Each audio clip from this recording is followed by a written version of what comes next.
சொர்க்கவாசல் படத்தினுடைய இந்த ஈவெண்ட் வந்து இன்னும் சொர்க்கவாசல் மாதிரியே மாறி இருக்கு அப்படின்னு அவங்க 2 பேருடைய பிரசன்ஸால.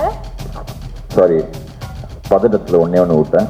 நீங்கள் யோசிச்சு பாருங்க, ஒரு ஒரு ஒரு ஆர்ஜேவாக ஸ்டார்ட் பண்ணி அதுக்கப்புறம் வந்து இவ்வளோ படங்கள், எல்லா படமும் வந்து அவருக்கு வந்து வணிக ரீதியாக வெற்றி வேறு.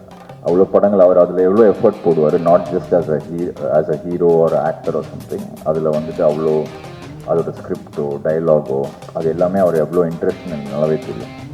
ஸோ அப்படி இப்போ எல்லாருமே வந்து அவர் சரி நல்லா சூப்பராக காமெடி பண்ணுவார், பயங்கரமாக நம்ம என்டர்டெயினாக இருக்கலாம்னு சொல்லும் போது ஒரு டிரான்ஸ்ஃபர்மேஷனுக்கு ஒரு படம் ஒன்று அமையும்ல, அது இந்த சொர்க்கவாசலாக வந்து இருக்கும்னு நான் கன்ஃபார்மாக நம்புகிறேன்.